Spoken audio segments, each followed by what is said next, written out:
বিশ্ব রাজনীতির দুই আলোচিত নাম ডোনাল্ড ট্রাম্প এবং বেনিয়ামিন নেতানিয়াহু। আন্তর্জাতিক অঙ্গনে তাদের সিদ্ধান্ত, বক্তব্য ও নীতির কারণে তারা প্রায় বিতর্কের কেন্দ্রে থাকেন। যুদ্ধ, হত্যা ও বিশ্বকে অশান্ত করে রাখাই যেন এদের মূল লক্ষ্য। বিশ্ব রাজনীতির আলোচিত দুই নাম ডোনাল্ড ট্রাম্প এবং বেনিয়ামিন নেতানিয়াহু।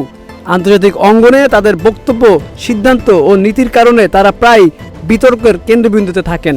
সামাজিক যোগাযোগ মাধ্যমে সম্প্রতি দাবি করা হয়েছে যে তাদের কার্যকলাপ ইসলামে বর্ণিত দাজ্জালের সাথে মিলে যায়।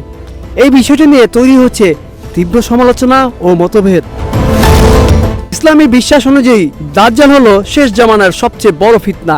হাদিসে তার নির্দিষ্ট শারীরিক ও বিশেষ বৈশিষ্ট্যের কথা স্পষ্ট উল্লেখ আছে। তাই কোনো রাজনৈতিক ব্যক্তিকে সরাসরি দাজ্জালের সাথে তুলনা করা ধর্মীয়ভাবে অত্যন্ত সংবেদনশীল ও দায়িত্বশীল বিষয়। ইসলামী পণ্ডিতদের মতে দাজ্জাল একটি নির্দিষ্ট ভবিষ্যতের ঘটনা, যার জন্য সুস্পষ্ট আলামত বর্ণিত হয়েছে। বর্তমানে কোনো নেতার ক্ষেত্রে সেই প্রমাণ নিশ্চিতভাবে পাওয়া যায়নি। তাহলে কেন অনেকে মিল খোঁজেন? সমালোচকদের মতে বৈশ্বিক রাজনীতিতে শক্তিশালী প্রভাব, মধ্যপ্রাচ্য জুড়ে সংঘাতপূর্ণ পরিস্থিতি, যুদ্ধনীতি, গণমাধ্যমে প্রভাব বিস্তারের অভিযোগ এবং রাজনৈতিক বিভাজনের কারণে কেউ কেউ তাদের ফিতনার প্রতীক হিসেবে ব্যাখ্যা করেন। তবে এসব ব্যাখ্যা মূলত রাজনৈতিক বিশ্লেষণ, এগুলো কোনো ধর্মীয় প্রমাণ নয়। বিশেষজ্ঞরা সতর্ক করে বলেছেন, সামাজিক যোগাযোগ মাধ্যমে ছড়ানো তথ্য যাচাই ছাড়া গ্রহণ করা উচিত নয়।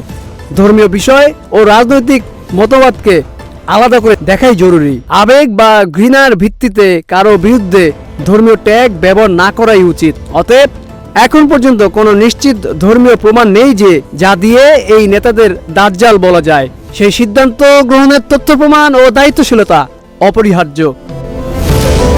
Aminul Islam, news flash 71।